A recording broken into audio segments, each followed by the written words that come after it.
5장 1절에서 5절 말씀을 통하여 하나님의 말씀의 은혜를 나누길 원합니다. 바벨론 포로 생활에서 교환했던 이 유대인들은 바사왕 고레스 왕의 허락을 받아 칙령을 받아서 성전을 열심히 재건하고 있었습니다. 당연히 거기에 살고 있었던 가나안 땅에 살고 있었던 사마리아 사람들과 아시리아 사람들은 바로 바벨론 포로에서 다시 돌아와 성전을 재건하고 하는 모습을 보고 당연히 마음 가운데 불편할 수밖에 없었을 것이죠. 그 불편한 마음이 결국 음해로까지 이어지게 됩니다. 그래서 그 음해로 말미암아 결국 아삭사스다 왕으로 말미암아 의해서 선대왕 고레스의 명령을 번복하는 조서를 받아내게 됩니다. 즉 공사를 중단하라는 명령을 다시 받게 되죠. 그래서 어쩔 수 없이 공사는 중단될 수밖에 없었습니다. 바로 이 말씀이 오늘 본문의 위에 있는 에스라 4장 23절과 24절의 말씀인데요. 제가 읽어드리겠습니다. 아닥사스다 왕의 조서 초본이 르훈과 서기관 심세와 그의 동료 앞에서 낭독되매 그들이 예루살렘으로 급히 가서 유다 사람들을 보고 권료오라 억제하여 그 공사를 그치게 하니 이 예루살렘에서 하나님의 성전 공사가 바사왕 다리오 제2년까지 중단되니라.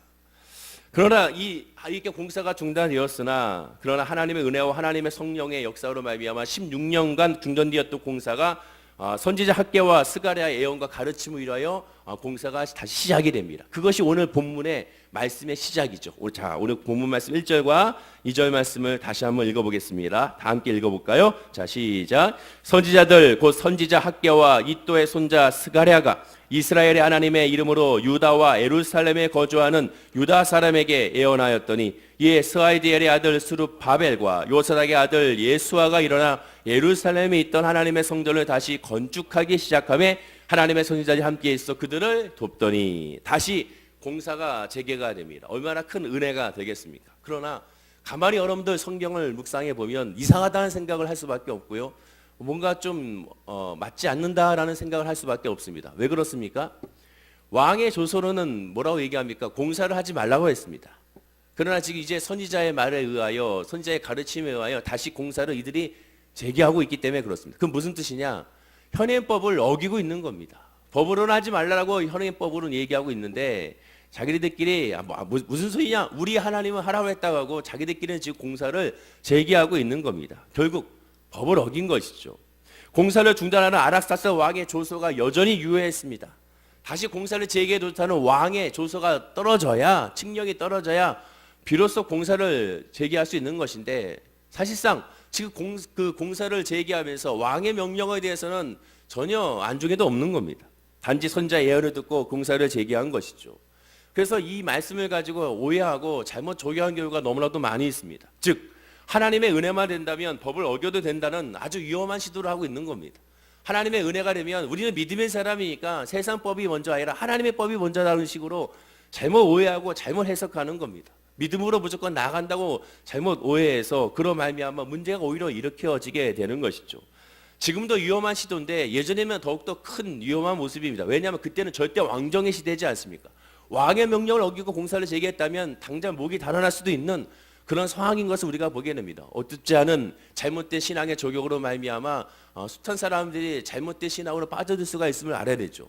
따라서 오늘 본문 말씀을 통하여 우리는 정확하게 인지해야 됩니다. 하나님의 말씀과 하나님의 뜻이 어디 있는지, 왜 이러한 일들이 일어나는지를 제대로 생각해 봐야 되고 제대로 묵상해 봐야 되고 제대로 하나님의 뜻을 적용해야 되는 것이죠.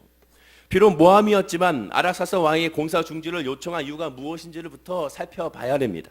그것이 에스라 4장에 잘 설명되어 있습니다. 에스라 4장에 보면 왜 이 공사를 그들이 중단시켰는지를 알 수가 있습니다.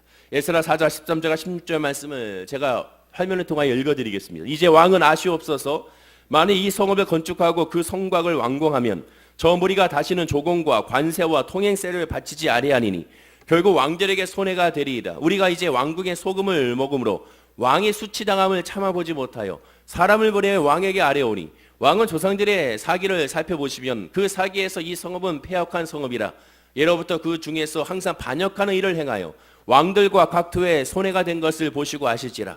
이 성읍이 무너짐도 이 때문이니이다. 이제 왕이 감히 왕에게 아뢰오니 이 성읍이 중건되어 성곽이 준공되면 이로 말미암아 왕의 강 건너편 영지가 없어지리이다 하였더라. 성전이 완공되면 조공과 관세와 통행세를 바치지 아니할 것이고 또한 왕들과 각도의 손해가 될 것이며 항상 반역했던 민족이기 때문에 그들은 독립을 꾀할 것이라는 겁니다. 이 세 가지의 이유를 그들은 들게 된 것이죠. 그런데 가만히 생각해 보십시오. 성전이 완공됐는데 이 세 가지 일이 일어난다는 것은 무슨 뜻이겠습니까? 성전 중심의 하나님 신앙의 신앙이 바로 이스라엘에게 유대인들에게 있음을 불신자들이 이미 그들의 입에서 고백하고 있는 겁니다. 정말 하나님을 믿는 사람들은 고백하고 있지 않지만 하나님을 믿지 않는 불신자들이 오히려 두려운 겁니다. 성전 완공이 된다는 건 하나님에 대한 예배와 믿음이 바로 섰다는 것인데 유대인들이 믿음이 바로 서게 되면 그들은 독립을 꾀할 것이다. 그들은 그들의 나라를 구축할 것이라는 그들의 불신자들의 신앙이 오히려 그들에게 더 있었음을 우리는 알게 되는 겁니다. 다시 말해 유대인들의 성전 완공은 유대인들의 독립을 의미한다고 그들은 보았던 겁니다. 아닥사스다 왕도 가만히 이 말을 들어보고 생각해 보니 타당한 것 같습니다. 그래서 공사 중단을 명령을 내리게 된 것이죠. 그렇다면 지금 이러한 상황에서 공사를 재개하면 어떻게 되겠습니까? 모함한 사람들의 이 세 가지 조공과 관세와 통행세를 바치지 아니할 것이고 왕들과 각도의 손해가 될 것이며 그들의 독립을 꾀할 것이라는 것이 타당하다는 것을 입증하는 모습을 스스로 유대인들이 보여주는 꼴이 되는 겁니다. 당연히 그렇게 되지 않겠습니까? 공개적으로 반역을 도모하는, 공개적으로 아예 나는 우리의 왕을 말 듣지 않겠다는 선언한 셈이 공사 재개를 통하여 나타나게 됩니다. 우리가 아닥사스다 왕의 입장이라면 상식적으로 왕의 명령을 우습게 취급하고 또한 왕의 명령에 듣지 않는다면 당장에 군대를 파견하여 유대의 민족을 다 몰살시키는 것이 상식적인 왕들의 모습일 것입니다. 자, 그런데 우리가 오늘 본문을 통하여 확인할 놀라운 반전은 우리가 핵심적으로 받아야 될 구조는 바로 이 본문 5절을 통하여 모든 것이 정리가 되는 것을 우리는 알 수가 있습니다. 5절 말씀 때문에 우리가 오늘 본문 말씀을 우리가 묵상하는 거죠. 자, 우리 5절 말씀을 다 함께 한번 읽어보겠습니다. 화면과 함께. 자, 시작. 하나님이 유다 장로들을 돌보셨으므로 그들이 능히 공사를 맡지 못하고 이 일을 다리오에게 아뢰고 그 답장이 오기를 기다렸더라. 하나님께서 유다 장로들을 돌보셨기 때문에 그들이 공사를 능히 맡지 못했다라고 성경은 말씀하게 됩니다. 하나님이 함께 하셔야 공사가 아무 문제 없이 무사하게 진행되게 하였다는 거죠. 공사를 방해하는 무리가 있었으나 그 방해하는 무리가 어찌할 수가 없었음을 성경은 말씀해 주고 있습니다. 그래서 우리는 이것을 이렇게 해석하게 되죠. 하나님이 일을 할 때 세속적인 현행법을 어겨도 된다. 왜? 하나님의 법이 먼저니까. 하나님의 일이 먼저다. 세상 일이 먼저가 아니다. 우리는 이렇게 적용을 합니다. 물론 어느 정도 맞는 일이긴 합니다. 그러나 맞긴 하지만 제대로 적용을 해야죠. 제대로 해석을 해야죠. 잘못된 적용과 잘못된 해석은 안 됩니다. 오해는 하지 마셔야 됩니다. 세상의 일보다 하나님의 일이 당연히 우선시되고 100배 오른 것은 많습니다. 그러나 성경에 말씀한 것처럼 예수님이 말씀한 것처럼 부모와 원수가 되더라도 교회를 해야만 한다는 식의 일은 분명 아니라는 거죠. 간단하게 두 가지만 이유를 말씀드리면 첫째로 하나님께서 현행법을 철저히 지키고 세상법도 지켜야 한다고 말씀하신 이유는 교회와 성도는 예외 없이 바로 세상에 속해 있고 그 세상 안에서 빛과 소금의 역할을 감당하는 하나님의 복음의 통로이기 때문에 그렇습니다. 그것이 하나님의 명령이고 절대적인 진리이기 때문에 그렇죠. 하나님이 이스라엘이라는 나라를 세운 이유는 무엇이냐? 세상 사람들에게 하나님 나라의 백성이 어떠한 모습인지를 그들에게 보여주기 위하여 이스라엘 백성들을 세우게 된 겁니다. 따라서 이스라엘 백성들의 거룩한 삶의 모습을 통하여 하나님의 백성의 모습을 증명해 보이기 위한 뜻이 그 안에 있게 된 것이죠. 따라서 이방인들에게 증명하는 구체적인 방안은 무엇이냐? 거룩한 하나님의 율법을 지키가는 겁니다. 그런데 그 율법이 하나님 앞에서만 예배만 율법이 된 것이 아니라 사실상 율법의 3분의 2 아니 4분의 3은 하나님 앞의 신앙의 율법보다는 세상에서의 세상 사람들과의 관계 속에서의 말씀이 더 대부분인 것을 보게 됩니다. 613가지의 율법 중에 4분의 3은 하나님과의 관계가 아닌 이웃 간의 관계에 대한 말씀이 더 많다는 겁니다. 그것은 무슨 뜻이겠습니까? 하나님의 관계도 중요하지만 세상의 관계도 굉장히 중요하다는 겁니다. 결국 하나님을 믿는 믿음의 바탕 위에 세상의 관계를 구축하라는 거죠. 세상의 관계를 구축한 후에 하나님의 관계를 구축한 것이 아니라 하나님의 믿음 위에 세상의 관계를 형성하라고 하나님은 말씀해 주고 있는 겁니다.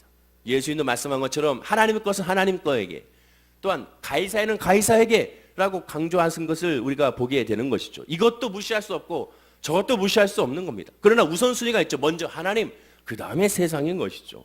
하나님을 믿느냐 마느냐 하는 근본적인 신앙에 관련되지 않는 한 성도는 현행법을 무시해서는 안 됩니다. 반드시 지켜야 되는 것이고 반드시 따라야 되는 겁니다. 예컨대 로마 황제나 공산당이 예수를 믿지 못하게 포기하라고 강요하는 것은 도무지 따를 수가 없죠.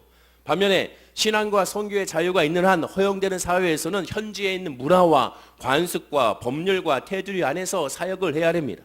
선교 사람들이 선교 대회를 했을 때 그 나라의 복장을 입고 오는 이유가 무엇입니까? 그 나라의 문화를 무시하는 것이 아니라 그 나라의 문화를 인정하고 그 나라의 법을 인정하면서 그 인정하는 법 안에서 예수의 복음을 증거하고 전하는 것이 바로 복음의 핵심이기 때문에 그렇습니다. 사도 바울도 말한 것처럼 내가 유대인 중에서도 유대인이 된 것은, 이방인 중에서도 이방인이 된 것은 복음을 전하게 하기 때문이라 라고 말합니다. 예수의 복음의 진리를 어긋나지 않는 한도 내에서 하나님의 복음을 전파하는 방식이 있어야 한다는 것이죠. 그렇다고 세상과 타협하라는 것이 아닙니다.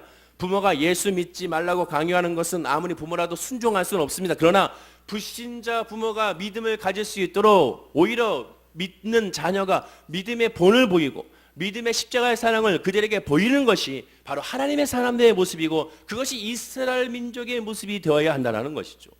두 번째 이유는 하나님의 일은 외적인 일에 업적을 이루는 것이 아니라 하나님의 일은 하나님이 감당하시는 하나님의 사역이기 때문에 그렇습니다.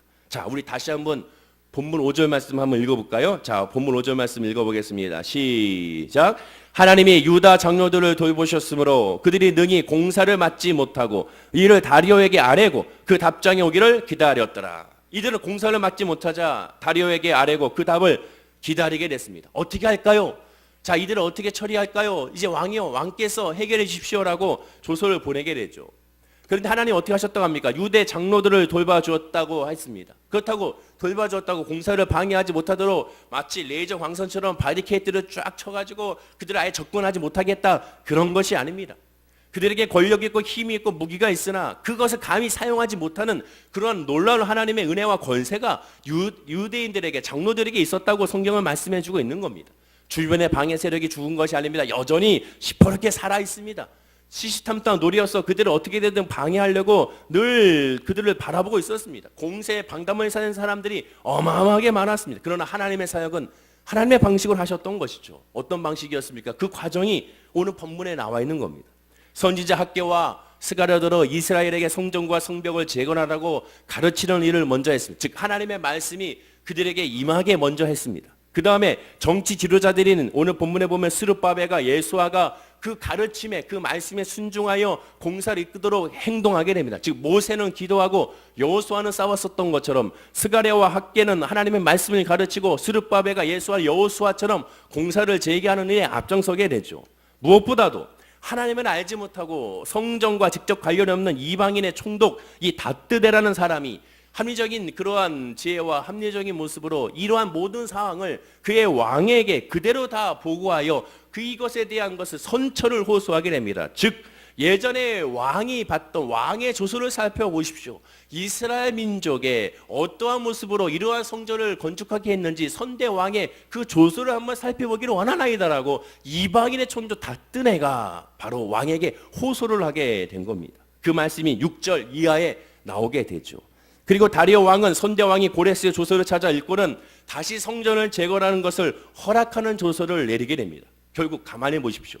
하나님의 사역은 하나의 일로 말미암아 이루어진 것이 아니라 다각도로 이루어진 것을 보게 됩니다. 주의 종과 정치 지도자와 이방인의 총독과 이스라엘 백성이 하나가 되어 모든 사방 팔면의 동서 남북 모든 것들이 마치 퍼즐이 맞춰지듯이 맞춰지면서 하나님의 사역이 이루어지는 것을 보게 되죠. 이 중에 어느 하나라도 틀어지지 않았습니다. 모든 것이 다 맞춰서 돌아감으로 말미암아 하나님이 세우시고 하나님이 이루신 것을 발견하게 되죠.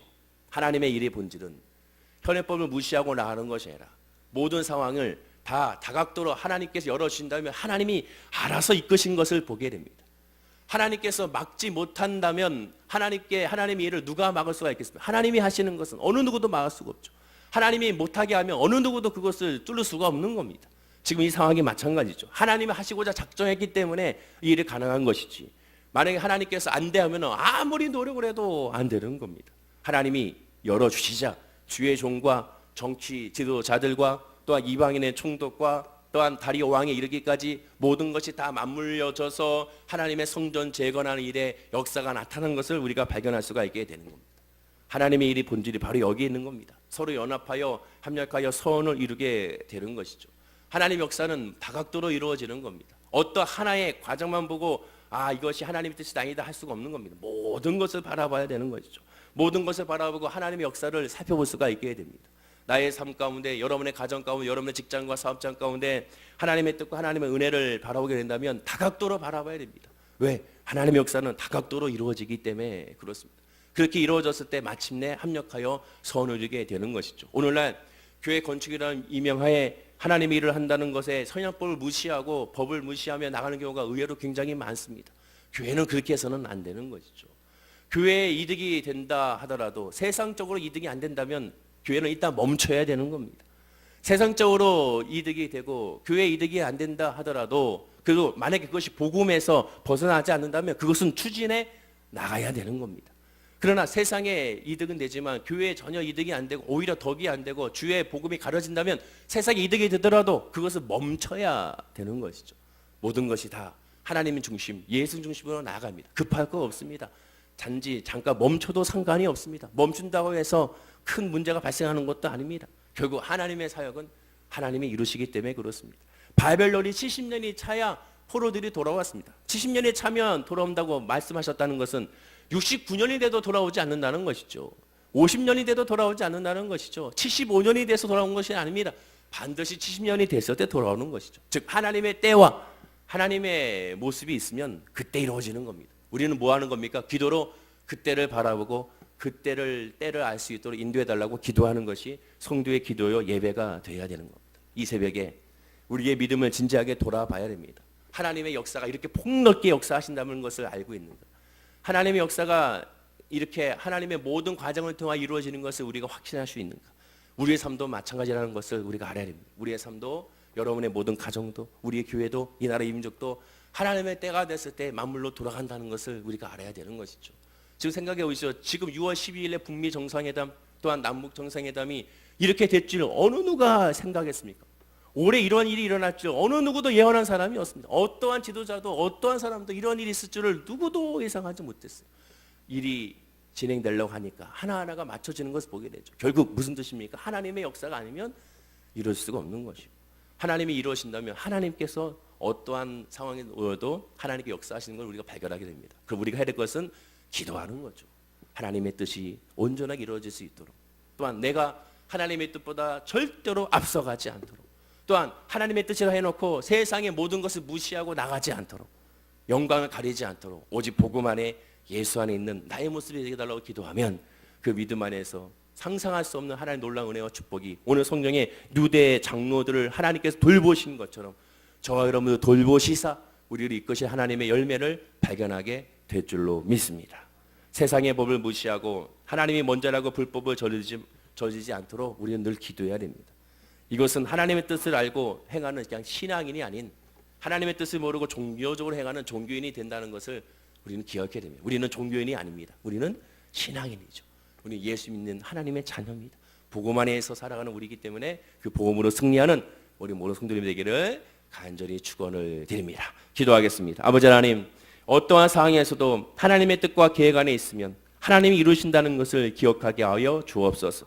상황을 봤을 때 전혀 아무것도 이루어지지 않는다고 하더라도 하나님께서 이루신다면 반드시 역사가 나타남을 알게 하여 주시고 상황을 봤을 때 모든 것들이 다 맞아떨어진다 하더라도 하나님이 아니다 하라면 결코 이루어지지 않음을 알게 하여 주옵소서. 오늘도 하나님께서 주의 종의 입술을 통하여 하나님께서 메시지를 주심을 시작으로 하나님의 사역이 이루어진 것을 보게 됩니다. 메시지가 들어오고 하나님의 말씀이 들어오고 그 말씀으로 말미암아 정치 지도자가 움직이며 또한 그 말씀과 정치 지도자와 이스라엘 백성들이 움직이고 또한 이방인의 총독이 움직이는 그런 모든 상황들이 나타났던 것처럼 하나님의 때가 되면 모든 사망팔방에서 모든 것들이 맞춰 돌아감을 우리가 알게 하여 주시사 우리의 삶에도 우리의 기도에도 우리의 모습에도 이러한 은혜의 모습이 일어날 수 있도록 복에 복을 더하여 주시옵소서. 어떠한 상황에도 실망하지 아니하고 하나님이 함께 하신다는 것을 하나님이 돌보신다는 것을 마침내 하나님이 이루신다는 것을 기억하고 믿음으로 감사함으로 아뢰 수 있는 우리 성도님들의 예배와 기도가 되게 하여 주옵소서. 감사와 찬양을 드리며 예수님의 이름으로 기도드립니다. 아멘.